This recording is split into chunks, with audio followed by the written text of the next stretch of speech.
मतयो मंद भाग्या है द्रुता। कलयुग में ऐसे जीव होंगे जिनकी बुद्धि मंद होगी। अच्छा, भाग्य यदि जोरदार हो और बुद्धि यदि मंद हो तो वह अपना काम चला सकता है महाराज। जैसे आपने कई लोगों को देखा होगा कि उनका जो है भले ही बुद्धि नहीं है लेकिन भाग्य उनका इतना जोरदार है कि मंत्रिमंडल में मंत्री बन जाते हैं। बुद्धि नहीं है, पढ़े लिखे नहीं है, तो उससे क्या हुआ, लेकिन भाग्य इतना प्रबल है कि मंत्री बन जाते हैं। और किसी का यदि भाग्य कमजोर है, बुद्धि प्रबल है, तो वो अपना निर्वाह कर सकता है, जीवन चला सकता है। भाई बुद्धि तो है, भले ही भाग्य ना है तो क्या हुआ, लेकिन बुद्धि और भाग्य जब एक भी नहीं है तो ऐसे जीव क्या करेंगे। तो इसको ध्यान में रखते हुए व्यास जी ने एक वेद के 4 विभाग किए महाराज। यजुर्वेद, ऋग्वेद, सामवेद और अथर्ववेद, 4 वेदों की रचना की। जब फिर भी शांति नहीं मिली तो पंचम वेद महाभारत बनाया, जिसमें गीता के 700 श्लोकों का अनुवाद किया। और जब फिर भी शांति नहीं मिली महाराज तो धीरे धीरे करके 17 पुराण रच डाले। फिर भी मन उदास ही बना रहा, क्या करूं, मैंने कुछ किया ही नहीं है अभी तक संसार के लिए, संसार के जीवों का होगा क्या। बस विचार ही कर रहे थे महाराज के इतने में एक धुन सुनाई पड़ी,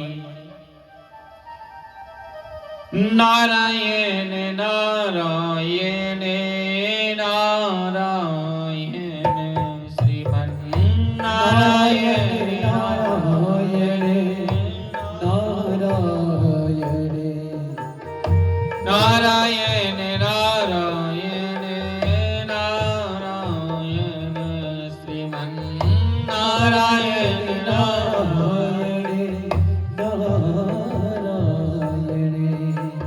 नारायण नारायण नारायण श्रीमन नारायण नारायण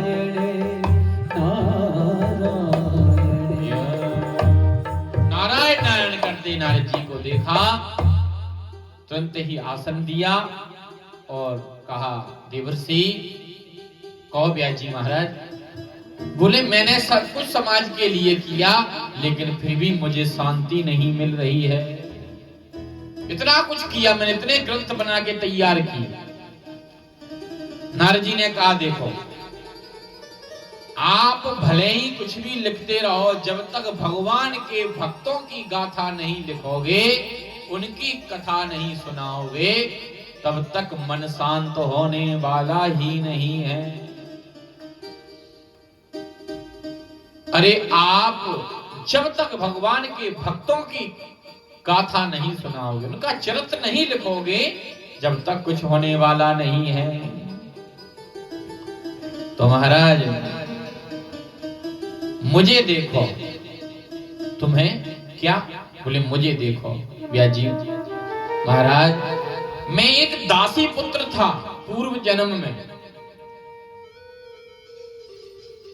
अरे मेरी मैया की पैरों में दासत्व की बीड़ियां बनी थी।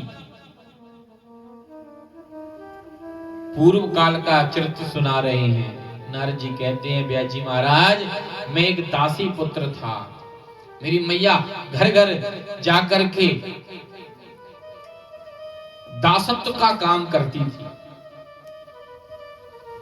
लेकिन एक दिन की बात रहे कि मेरे चातुर्मास लगा, चातुर्मास समझती, बरसात के 4 महीने जब लगे तो संत मंडली पधारी।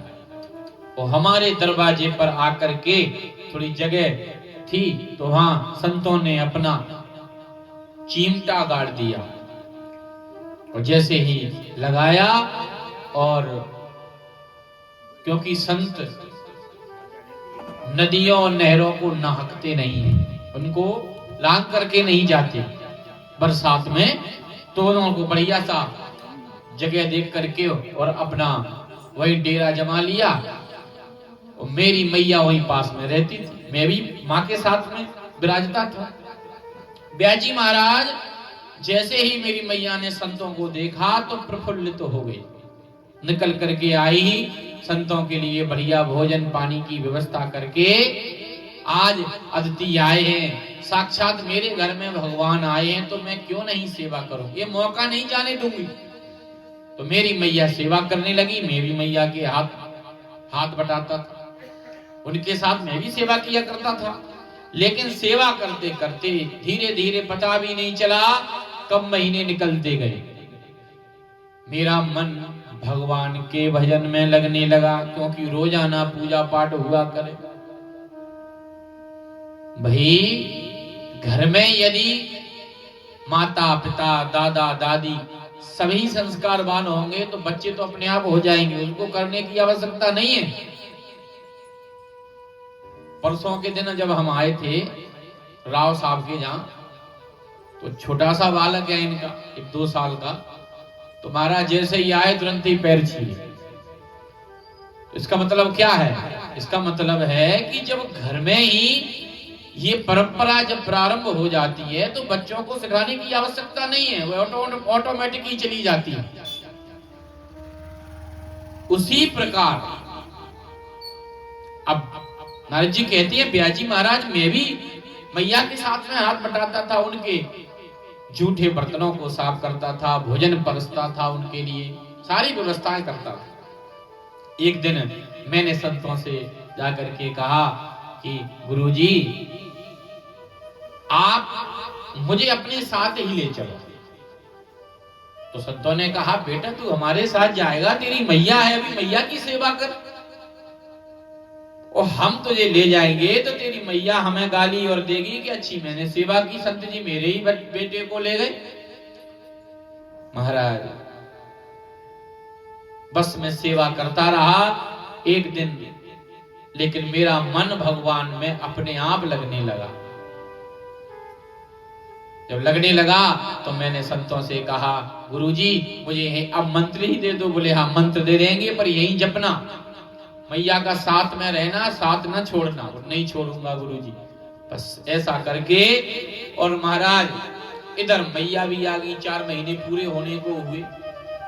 मैया ने आकर के चरणों को पकड़ लिया, गुरुजी अब तो घर में रुनुक झुनुक करती बहू आ जाए तो मेरा दायित्व पूरा हो जाए। नारद जी कहते हैं ब्याजी महाराज कि मैंने मैया के मुख से ये सुना तो मैं तो घबरा गया। अभी तो मैं मैया की जाने की प्रतीक्षा कर रहा हूं, और कहीं देवी जी आ गई तो फिर उनकी प्रतीक्षा करनी पड़ेगी, तो प्रतीक्षा में पूरा समय ही निकल जाएगा, फिर भजन कब करूंगा। अब तो बड़ा चक्कर में पड़ गया ब्याजी महाराज। लेकिन भगवान ने एक बार ऐसी कृपा करी कि मेरी मैया गैया दोहन के लिए जा गई, उधर से जैसे ही आई एक सर्प पर पैर पड़ गया, तो सर्प पर पैर पड़ते ही उस सर्प ने मैया का दर्शन कर लिया। मैया मेरी समाप्त हो गई। अंदर से तो मैं बहुत प्रसन्न हुआ कि चलो ठीक रहा, जो हुआ अच्छा ही हुआ। लेकिन मैया का त्रयोदशा मैंने किया। संत जी तो चले गए, और जिस रास्ते से संत जी गए उसी रास्ते पर मैं भी चल पड़ा। और जैसे ही मैं पहुंचा, खूब ढूंढा संत कहां मिलते, तो मैं संतों का दिया हुआ मंत्र के रूप में उसका जाप करने लगा। जाप करते करते मेरे अंदर बाकी झांकी प्रकट हो गई, और जैसे ही प्रभु की झांकी प्रकट हुई महाराज, मैं बड़ा प्रसन्न हो गया। मैंने कहा प्रभु आप इतनी जल्दी मिल जाते हो, तो इतना कहते ही तुरंत ही अंतर ध्यान भी हो गए। मैंने खूब सिर पटका, पर वह झांकी मुझे दिखाई नहीं दी। खूब रोया, कोई फर्क नहीं पड़ा।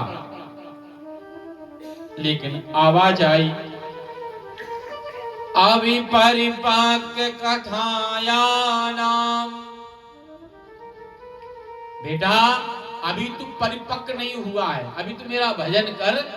जब तू अगला तेरा जन्म होगा तो तुझे 10वां बेटा नारद बनाऊंगा, ब्रह्मा जी का बेटा बनाऊंगा। तो ये मेरी तपस्या का फल नहीं, ये भगवान की कृपा का फल है। इसलिए व्यास जी महाराज